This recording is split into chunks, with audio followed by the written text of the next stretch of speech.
हम लोग fitter trade theory के निमी के क्वेश्चन बैंक को सॉल्व कर रहे थे, जिसमें से फर्स्ट सेमेस्टर के 2 पार्ट में हम लोगों ने 40 क्वेश्चन को डिस्कस कर लिया है।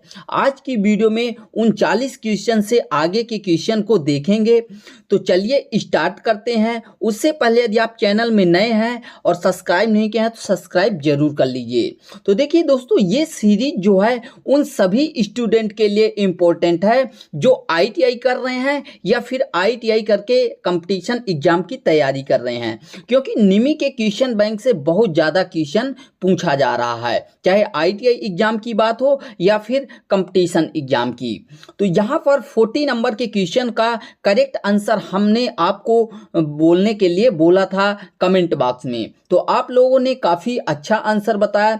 तो देखिए 40 नंबर के क्वेश्चन में क्या बोला गया था, Which file is used to make the job close to the finishing size, यानी जॉब को फिनिश साइज के करीब लाने के लिए किस फाइल का प्रयोग किया जाता है। अब देखिए पूछा क्या गया है क्वेश्चन में कि जॉब को हमको फिनिश साइज के करीब लाना है, फिनिश नहीं करना है, फिनिश साइज के करीब लाना है। तो उसके लिए हम किस फाइल का यूज करेंगे। ऑप्शन में दिया गया है single cut file, curve cut file, second cut file या फिर डबल कट फाइल। तो इसका जो करेक्ट आंसर हो जाएगा ऑप्शन नंबर सी हो जाएगा, second cut file. Second cut file का यूज हम जॉब को close to the finishing size के जो है करीब लाने के लिए प्रयोग करते हैं, फिनिशिंग साइज के।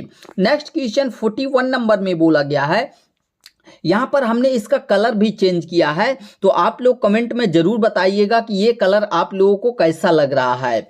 विच file has the parallel edge throughout the length, यानी किस फाइल में समानांतर किनारे पूरे लंबाई में होते हैं। जैसे मान लीजिए ये क्या है, मैं थोड़ा सा आपको फिगर से क्लियर करता हूँ, सॉरी। तो इस तरह से कुछ फाइल होती है, तो यहाँ पर इन्होंने बोला है कि यहाँ से यहाँ तक ये क्या होती है, पूरा थ्रो आउट पैरेलल होती है। ये कौन सी फाइल है। तो सामान्यतः फाइल का हिल की तरफ 2/3 भाग क्या होता है, पैरेलल होता है, और 1/3 भाग जो होता है 33% वो टेपर में रखा जाता है। तो ऐसी कौन सी फाइल है जिसके समानांतर किनारे पूरे लंबाई में होते हैं। क्या हैंड फाइल है, थोड़ा सा यहाँ पर मिस प्रिंट है, बास्टर्ड फाइल है, रास्प कट फाइल है या फिर सिंगल कट फाइल। तो वो कौन सी फाइल होती है, हैंड फाइल होती है। ए ऑप्शन करेक्ट हो जाएगा। हैंड फाइल को ये पैरेलल होती है पूरा, इसीलिए इसको क्या बोला जाता है, इसलिए इसको सेफ एज बोला जाता है, क्योंकि इसके एक एज पर दांते नहीं कटे होते हैं, केवल एक एज पर सिंगल कट में दांते कटे होते हैं, दूसरे एज पर नहीं कटे होते। इसका प्रयोग हम किसी समकोण पर फिनिश्ड सरफेस को बचाने के लिए प्रयोग करते हैं। क्लियर। नेक्स्ट क्वेश्चन में क्या बोला गया 42 नंबर में कि what is the material to manufacture bench vice, यानी बेंच वाइज को बनाने की सामग्री मटेरियल क्या है। तो देखिए जो बेंच वाइज का पार्ट बाय पार्ट बात की जाए तो हैंडल उसका क्या होता है, माइल्ड स्टील का होता है, स्पिंडल माइल्ड स्टील का होता है, और उसका जो एक बॉक्स नट होता है वो गन मेटल का होता है। तो यहाँ पर पार्ट बाय पार्ट ना पूछ के पूरा जो है उसके मतलब बेंच वाइज को ही पूछा गया है। तो ओवरऑल यदि बात की जाए तो उसके बॉडी की बात की गई है। तो क्या वो है, टूल स्टील से बनाया जाता है। तो टूल स्टील से क्या बनाया जाता है, हार्डेंड जाप्लेट बनाए जाते हैं, high carbon steel, medium carbon steel या फिर कास्ट आयरन। तो डी ऑप्शन यहां पर 42 का करेक्ट हो जाएगा कि cast iron is the right answer. उसकी जो बॉडी होती है वह कास्ट आयरन से बनाई जाती है। नेक्स्ट क्वेश्चन देख लेते हैं, यहां पर क्या बोला गया है 43 नंबर में, यहां पर थोड़ा सा बड़ा कर लेते हैं। 43 नंबर में बोला गया है which marking media provide clear line on machine finish surface, यानी जो है कौन सी ऐसी मार्किंग मीडिया है जो मशीन से तैयार सतहों पर स्पष्ट रेखाएं प्रदान करती है। यहाँ पर इंपॉर्टेंट बात क्या है कि यहाँ पर बोला गया है क्या, प्रोवाइड क्लियर लाइन, यानी ऐसी कौन सी मार्किंग मीडिया है जो क्लियर लाइन प्रोवाइड कराती है? क्या वह व्हाइट वाश है, प्रशियन ब्लू है, कॉपर सल्फेट या फिर सेलुलोज लेकर? तो पिछले वीडियो में हमने इसको क्लियर किया था। देखिए, व्हाइट वाश जो सामान्यतः यूज की जाती है यह है रफ और खुरदरी सतह पर, बिल्डिंग वाली सतह पर प्रयोग की जाती है। क्यों? क्योंकि इसमें पानी होता है तो जंग लगने का जो है खतरा रहता है। तो ये हो गया Prussian blue. Prussian blue is the right answer. जो क्लियर लाइन प्रोवाइड कराता है वह प्रशियन ब्लू है। प्रशियन ब्लू लाइन जो है क्लियर प्रोवाइड कराता है, बट इसके साथ एक डिफेक्ट होता है कि ये ड्राई होने में, सूखने में अधिक समय लेता है। क्लियर? अन्य की बात करें तो कॉपर सल्फेट भी जो है काफ़ी अच्छा मार्किंग मीडिया होता है, फिनिश सतह पर प्रयोग किया जाता है, लेकिन इसके साथ एक डिफेक्ट है कि यह जहरीला होता है। सेल्यूलोज लेकर भी फिनिश्ड सरफेस पर ही प्रयोग किया जाता है, बट ये काफ़ी कॉस्टली पड़ जाता है, इसलिए इसका सामान्यतः कम ही यूज किया जाता है, कुछ स्पेशल पर्पज में करते हैं। तो क्लियर हो गया, इसका जो राइट आंसर हो जाएगा बी ऑप्शन हो जाएगा, प्रशियन ब्लू। क्लियर? नेक्स्ट क्या बोला गया है 44 नंबर में, 44 में, what is the purpose of slots provided in the slotted angle plate?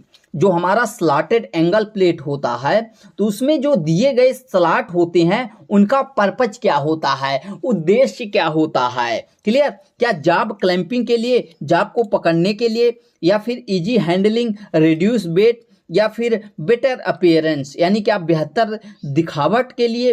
तो इसका जो करेक्ट आंसर होगा 44 का वह ऑप्शन ए होगा, जॉब क्लैंपिंग, जॉब को पकड़ने के लिए। उसमें स्लॉट दिए जाते हैं ताकि हम उसको जॉब को होल्ड कर सकें। क्लियर?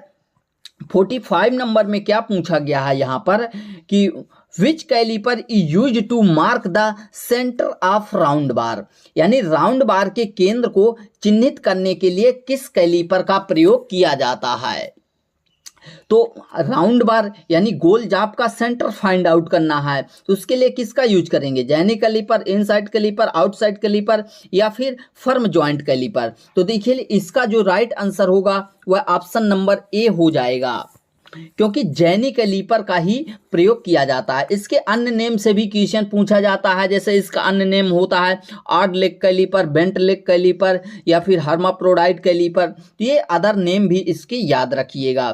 46 नंबर में बोला गया है कि एक्स के रूप में चिन्हित भाग का नाम बताइए। यहाँ पर आपको एक फिगर दिया गया है, ये क्या है? स्प्रिंग जॉइंट डिवाइडर दिया गया है, जिसमें से यहाँ इस वाले पार्ट को पूछा जा रहा है एक्सलेटर द्वारा। ये क्या है? ये है फलक्रम, यानी स्थिर बिंदु। तो यहाँ पर कौन से ऑप्शन में मिलता है फलक्रम? देख लेते हैं, डी ऑप्शन में मिलता है, तो D option is the right answer. Clear?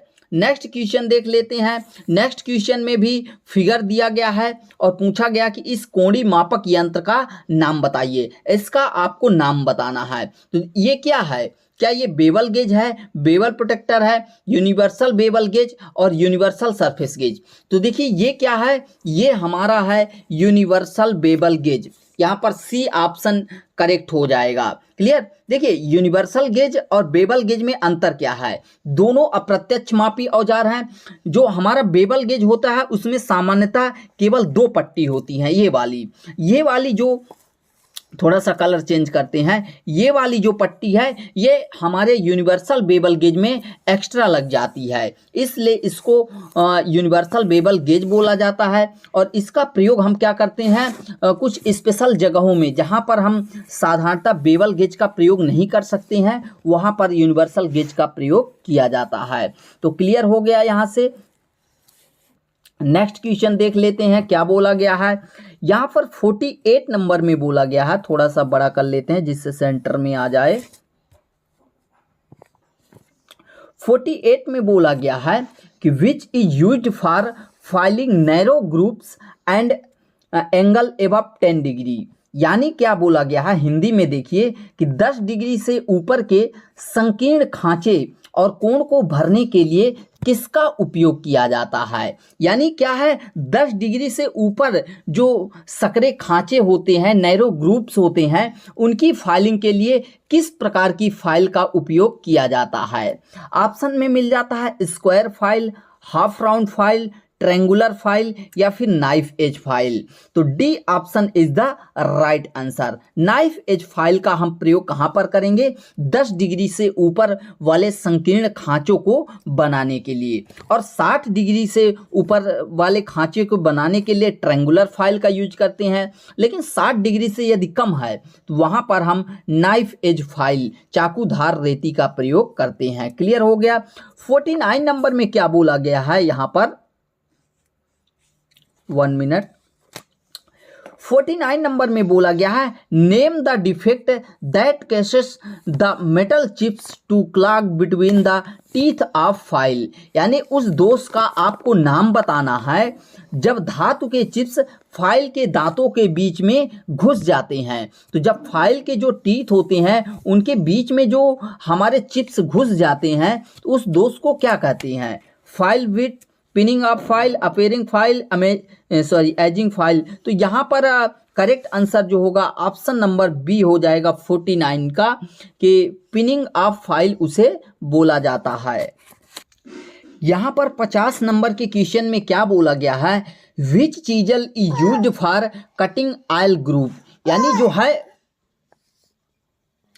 यानी ऑयल ग्रुप्स को काटने के लिए किस छेनी का उपयोग किया जाता है। यानी जो तेल के ग्रुप्स होते हैं, तेल के खांचे होते हैं, उसको काटने के लिए किसका प्रयोग करते हैं। ए ऑप्शन में मिल जाता है फ्लैट चीजल, बी ऑप्शन में क्या दिया गया है यहाँ पर बेब छेनी, या फिर हाफ राउंड नोच चीजल, डायमंड पॉइंट चीजल। तो देखिए फ्लैट चीजल जो होती है यहाँ पर दिया गया है ए ऑप्शन में, तो फ्लैट चीजल सामान्य कार्यों के लिए प्रयोग की जाती है। लेकिन जो सेकंड ऑप्शन में दिया गया है, क्या दिया गया है, वेब चीजल, जब चैन ड्रिलिंग के बाद हमको अनावश्यक मटेरियल हटाना होता है तो वहाँ पर वेब चीजल का प्रयोग करते हैं। लेकिन जो हाफ राउंड नोच चीजल होता है इसका प्रयोग हम जो है कर्व ग्रुप्स या फिर कहें कि ऑयल ग्रुप्स काटने के लिए प्रयोग करते हैं। तो यहाँ पर सी ऑप्शन करेक्ट आंसर हो जाएगा। बाकी डायमंड पॉइंट चीजल का उपयोग जो है यहाँ पर, जैसे मान लीजिए कोई 90 डिग्री पर सरफेस है तो वहाँ पर इसको स्क्वायर करना है तो वहाँ पर डायमंड पॉइंट चौकोर खांचे बनाने के लिए प्रयोग कर लेते हैं। नेक्स्ट 51 नंबर में क्या बोला गया है यहाँ पर कि इस फाइल का आपको नाम बताना है। तो ये सिंपली आपको फिगर दिया गया है। देखिए स्पेशल फाइल जो 5 से 6 प्रकार की हैं उनमें से आपसे क्या पूछा जाता है। फाइल से यदि पूछा जाएगा तो फाइल के ग्रेड से पूछ लिया जाता है सिंपल, या कट से पूछ लिया जाता है। यदि कुछ स्पेशल की ओर जाता है तो स्पेशल फाइल की ओर चला जाता है तो वहाँ से आपका जो है फाइल का फिगर देकर नाम पूछ सकता है, या फिर इन फाइल का यूज पूछ सकता है। बस यही पूछता है। जैसे यहाँ पर पूछा गया है कि इस फाइल का आपको नाम बताना है जो कि डिफरेंट क्रॉस सेक्शन में अवेलेबल होती है। ये कौन सी फाइल है, क्या यह बैरेट फाइल है, रेफरल फाइल है, क्रॉसिंग फाइल है, या फिर मिल्सा फाइल है। तो यहाँ पर 51 का यानी इस क्वेश्चन का जो करेक्ट आंसर होगा, ये कौन सी फाइल दिखाई गई है, तो ये रिफलर फाइल दिखाई गई है। B option is the right answer. Next देखते हैं 52 में क्या बोला गया है कि what is the name of vice. यहाँ पर जो आपको वॉइस दिखाई गई है ये कौन सी वॉइस है, ये सिंपल हमारी राउंड बार को पकड़ने के लिए जो है कौन सी पिन वॉइस प्रयोग की गई है। अब देखिए जब यहाँ पर दो क्वेश्चन पिन वॉइस और हैंड वॉइस दो में आपको डाउट तैयार होता है, तो पिन वॉइस जब भी पूछेगा तो वहाँ पर राउंड बार बोलेगा, छोटे जाब पतले जाब या मतलब गोलाकार जाब बोलेगा तो वहाँ पर पिन वॉइस होगा। लेकिन यदि केवल छोटे जाब बोलता है तो वहाँ पर hand voice is the right answer होगा। तो इसका जो करेक्ट आंसर हो जाएगा ऑप्शन ए, यानी ये पिन वॉइस दिखाई गई है। क्लियर। नेक्स्ट देखते हैं 53 नंबर में क्या बोला गया है यहाँ पर कि कि which grinding machine is used for heavy duty work. Heavy duty कार्य के लिए, वर्क के लिए किस ग्राइंडिंग मशीन का उपयोग किया जाता है। यानी हैवी ड्यूटी कह रहा है, क्या बेंच ग्राइंडर का प्रयोग करेंगे, पोर्टेबल ग्राइंडर का, पेडस्टल ग्राइंडर का या फिर सरफेस ग्राइंडर का।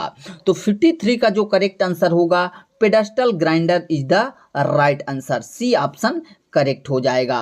नेक्स्ट क्वेश्चन क्या बोला गया 54 में कि which chisel is used for separating material after chain drilling. देखिए क्वेश्चन आ गया, अभी क्लियर किए थे कि चैन ड्रिलिंग के बाद मटेरियल को, यानी जो अनावश्यक मटेरियल है उसको अलग करने के लिए किस छेनी का प्रयोग किया जाता है। तो उसके लिए हम किसका प्रयोग करते हैं, वेब चीजल का प्रयोग करते हैं, वेब छेनी का प्रयोग करते हैं। ए ऑप्शन ही 54 का करेक्ट आंसर हो जाएगा। यहाँ पर सभी को क्लियर करते हुए चल रहे हैं हम लोग। नेक्स्ट क्या बोला गया है 55 नंबर में कि which file is used for separating the teeth of wood working saw. Sharpening है, सेपरेटिंग नहीं, sharpening the teeth of wood working saw. यानी लकड़ी का काम करने वाले आरी के दांतों को तेज करने के लिए किस रेती का, किस फाइल का उपयोग किया जाता है। क्या बैरेट फाइल का यूज करते हैं, टिंकर्स फाइल, मिल्सा फाइल या फिर रिफलर फाइल।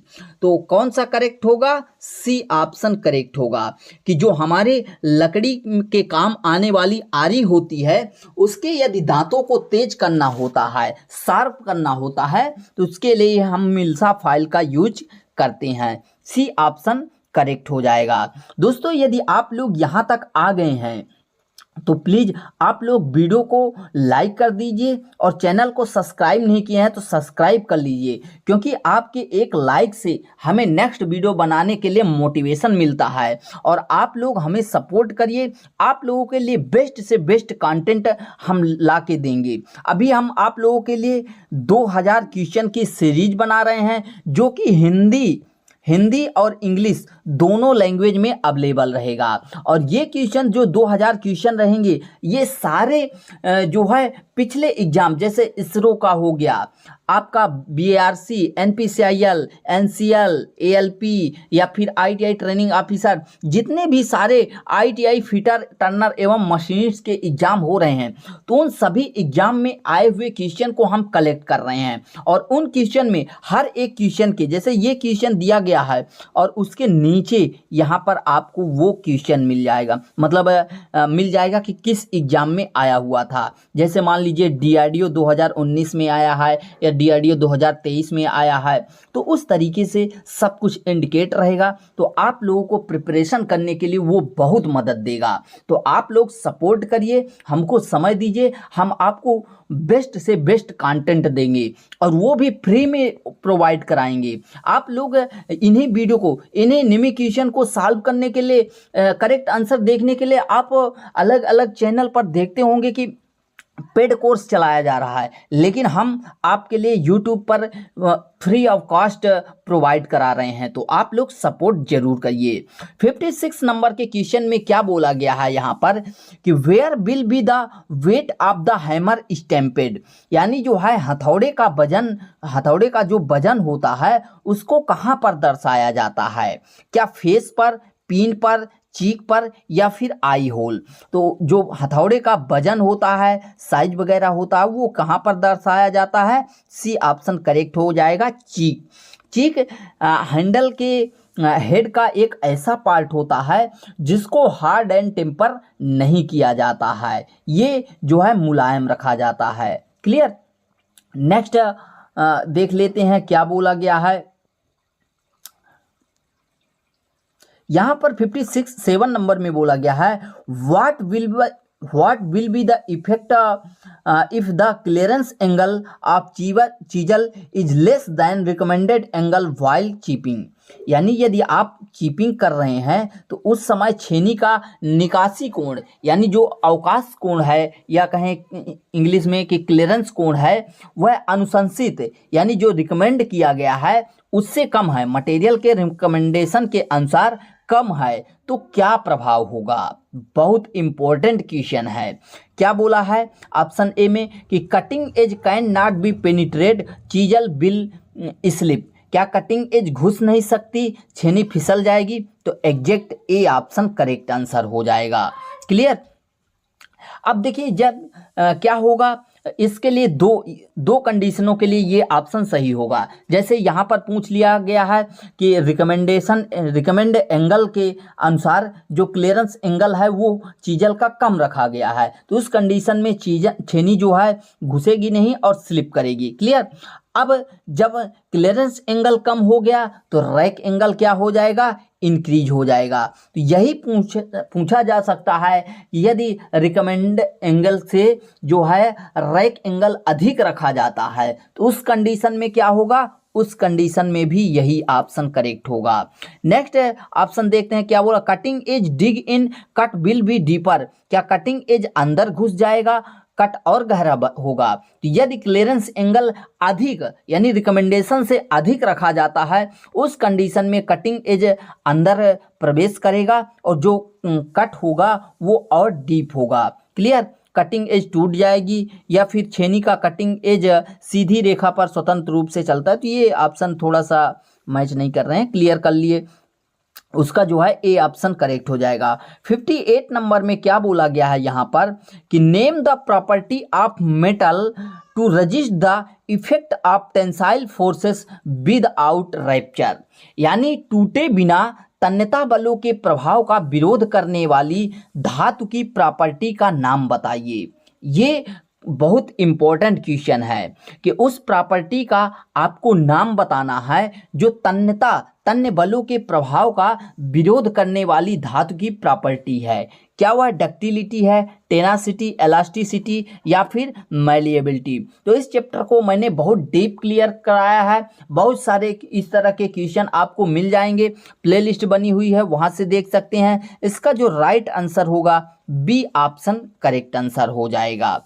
यदि अदर ऑप्शन की बात करें तो डक्टिलिटी में क्या होता है, उसे हम आसानी से जो है वायर्ड में मटेरियल को वायर में तार के रूप में कन्वर्ट कर सकते हैं। मैलिएबिलिटी में क्या होता है, मैलिएबिलिटी में उसे हम थिन शीट में कन्वर्ट कर सकते हैं। और इलास्टिसिटी में क्या होता है, यदि हम उस पर लोड लगाते हैं, बल लगाते हैं, तो वो क्या करेगा, अपने जो है आकार में चेंजेस करेगा। लेकिन जैसे ही हम बल हटा देते हैं तो उसके बाद क्या होगा, वह अपनी पुरानी अवस्था में आ जाता है, जैसे रबड़ या फिर स्प्रिंग वगैरह। क्लियर।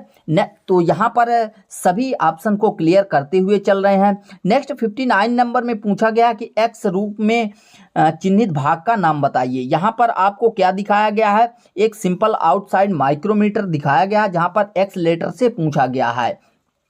तो ये क्या है, एनबिल है। तो क्लियर। नेक्स्ट क्या बोला गया है, आज की वीडियो का लास्ट क्वेश्चन क्या बोल रहा है कि what is the accuracy of metric outside micrometer. Metric outside micrometer की एक्यूरेसी क्या है? क्या 0.01 मिलीमीटर है, 0.001 मिलीमीटर है, 0.02 मिलीमीटर है या फिर 0.002 मिलीमीटर? तो इसका जो भी करेक्ट आंसर है आप लोग कमेंट करके बताइए। नेक्स्ट पार्ट में हम इसका करेक्ट आंसर आप लोगों को बताएंगे। ये आप लोगों के लिए एक क्विज है कि एक क्वेश्चन का आंसर आप लोग बताइए और उसको नेक्स्ट पार्ट में हम क्लियर करते ही हैं। तो दोस्तों यदि आप लोग यहाँ तक आ गए हैं तो काफ़ी आपको जो है इम्पोर्टेंट क्वेश्चन देखने को मिले। यदि वीडियो के समझाने का तरीका आपको अच्छा लगा, जिस तरह से मैं क्वेश्चन को एक्सप्लेन कर रहा हूँ वो तरीका आपको अच्छा लग रहा है, तो आप लोग हमें सपोर्ट करने के लिए चैनल को सब्सक्राइब करिए और वीडियो को लाइक करके अपने फ्रेंड सर्किल में शेयर करिए। और यदि आपको कोई डाउट लग रहा है हमारे एक्सप्लेन करने के तरीके में तो आप लोग अपना सजेशन भी कमेंट बॉक्स में ज़रूर दीजिए। तो मिलते हैं नेक्स्ट पार्ट में। Thanks for watching and bye bye.